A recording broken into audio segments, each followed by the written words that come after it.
Imagine a corridor so narrow that you could drive across it just in 20 minutes.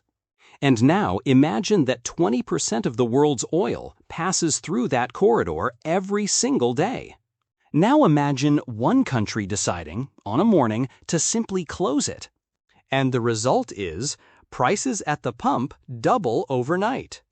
Container ships reroute, and supply chains that took decades to build start unraveling in real time. And the other economies that had nothing to do with whatever fight started this, they feel it anyway. That corridor exists, and it is called the Strait of Hormuz, which is roughly 33 kilometers wide at its narrowest point. And the United States Navy has spent 5 decades making sure no one closes it. So, the question most people never ask is why? Not in a vague geopolitical sense. Why specifically? Why does a country that produces more oil than anyone else on Earth still station its aircraft carriers in the Persian Gulf? Why does Washington threaten war over a waterway it does not own? The answer is not about the oil. Not exactly. It is about something far more valuable than oil. And once you see it, you cannot unsee it.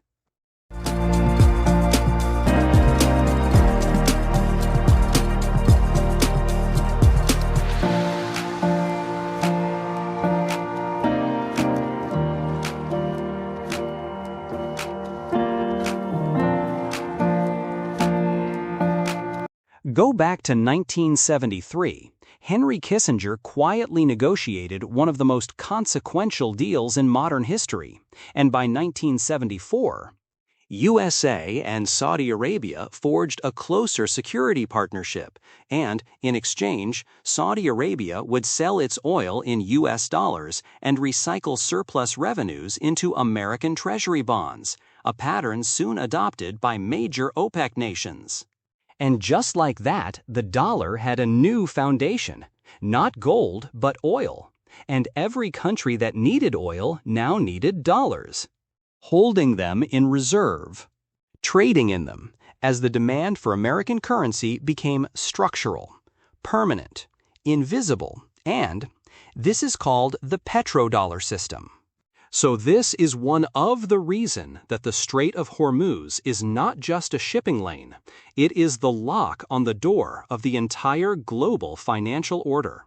When Iran threatens to close the strait, oil markets move the same afternoon, not because America runs short on fuel. Because the financial architecture built around Gulf oil flowing freely starts to tremble. America spends $50 to $80 billion a year patrolling that Gulf. And it cannot stop, because the moment it does, the petrodollar arrangement, the invisible foundation under American financial dominance, becomes a renegotiation, which America can't afford. That alone is reason enough to keep the carriers there. But it is only 30 to 40% of the reason. The remaining percent has nothing to do with oil, has to do with the device you are watching this on right now. Here is the answer, that 90% of the world's most advanced semiconductors are manufactured in one place, which is Taiwan. Not distributed across continents, but concentrated on a single island, 180 kilometers off the coast of mainland China, which has never stopped claiming it as its own territory. Apple, Nvidia, Qualcomm, AMD, and the U.S. Defense Department, etc., they all design their chips wherever they want. But when it is time to physically manufacture them, almost all of them go to one company. TSMC stands for Taiwan Semiconductor Manufacturing Company. There is no backup at scale, and the CHIPS Act, which is trying to build American alternatives, it will take a decade, maybe longer. In the meantime, your phone, your car, your AI model, your military's guidance systems, all of it runs on Taiwanese silicon, 90%, one island.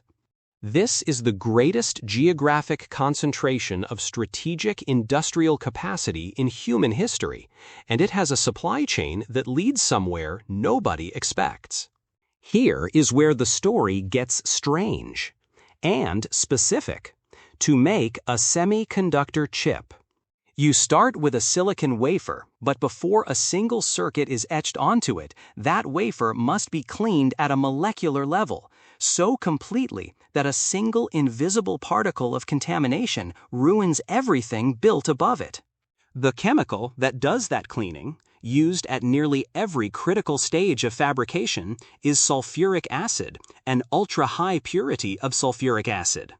A single advanced chip fab consumes thousands of tons of it every year, not kilograms, tons, continuously. Without it, the fab stops, so there is no substitute. Now, where does sulfuric acid come from? It comes from sulfur, so where does an industrial sulfur at this scale originate? And here is where the geography bites. When you refine heavy crude oil, the kind from Saudi Arabia, Kuwait, Iraq, sulfur is extracted as a byproduct. The heavier and more sulfur-rich the crude, the more sulfur comes out, and Gulf crude is among the heaviest, most sulfur-rich on Earth. So the Persian Gulf is one of the largest sources of recovered industrial sulfur in the world, which means the supply chain for cleaning semiconductor wafers has a direct chemical dependency on Persian Gulf crude being refined without interruption. Now, follow the chain. Strait closes. Gulf refining disrupts. Sulfur tightens. Sulfuric acid supply to chip fabs comes under pressure. Buffers run down over weeks. TSMC's production lines start feeling it. Chips get scarce. Lead times stretch from weeks to months. Allocation wars begin between customers. Apple versus Nvidia versus the Pentagon versus every car manufacturer on Earth, all fighting over a shrinking pool of available silicon. The global technology supply chain fractures from a chemical derived from crude that used to flow through a 33-kilometer strait. Now hold that image clearly in your mind and add one more piece. China has spent hundreds of billions trying to close the semiconductor gap, building fabs, recruiting engineers, and still cannot match TSMC at the leading edge. American export controls have been specifically designed to keep that gap from closing. China cannot beat Taiwan in a chip fab. Not today. But China does not have to. If the Strait of Hormuz becomes sufficiently unstable, Gulf refining disrupted, sulfur supply to fabs tightened for months, Taiwan's output weakens, not from a Chinese missile, not from an invasion, from a chemical shortage traced back to a waterway Iran has threatened to close dozens of times already. The AI race America is currently winning gets complicated. The military technology edge starts running into production constraints, and China, which has spent years quietly reducing its own exposure to Western supply chains, weathers the disruption better than anyone else. No invasion, no war, no declaration of conflict, just a choke point, 33 kilometers wide, and the technological balance of the century shifts. This is not a thriller plot. This is supply chain geometry. There are two more threads, short, but they matter. Taiwan generates significant electricity from LNG, liquefied natural gas. Qatar, sitting directly on the Persian Gulf, is among Taiwan's LNG suppliers. TSMC's fabs consume as much power as a mid-sized city, running continuously. And, in a sustained Gulf conflict, LNG routing disrupts. Energy costs spike. The electricity powering the machines making the chips, part of it traces back to the same waters the U.S. Navy has been patrolling for decades. And beyond sulfuric acid, chip fabs use hydrogen fluoride, nitrogen trifluoride, specialty chlorine compounds, which are critical process chemicals. Several of these supply chains touch Gulf-adjacent industrial networks. Not as directly as sulfur, but the picture is the same. The chip fab looks like the future, but its supply chain looks like a map of the Middle East. Here is the full picture. 20% of global oil. The petrodollar system. The sulfur from Gulf crude feeding the acid, cleaning the wafers, becoming the chips, running 90% of the world's advanced technology, while the LNG powering the fabs and the critical chemicals threading back through Gulf networks. All of it through one corridor, 33 kilometers wide. So the aircraft carrier is not there because America needs the oil. It is there because the world America built, the dollar world, the chip world, the AI world, cannot function if that water closes. And because the country most positioned to benefit from that closure is the one America is most urgently trying to contain.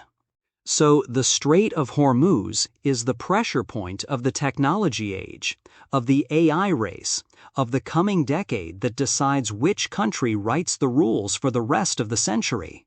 The United States built this vulnerability across 50 years without ever naming it clearly, allowed chip manufacturing to concentrate on one island, allowed critical chemical dependencies to develop in one of the world's most volatile regions. And the answer to all of it is one Navy, one strait. One commitment no president has ever been able to walk away from. Because the cost of walking away is the dollar. The chip, the AI race, the entire architecture of American power, resting on a foundation most Americans have never seen, protected by a fleet in waters most Americans cannot find on a map. The Strait of Hormuz is not a foreign policy problem. It is the bill for 50 years of decisions that made the world faster, more connected, and extraordinarily fragile. Are we protecting the strait because we have a strategy? Or are we protecting it because we no longer have a choice?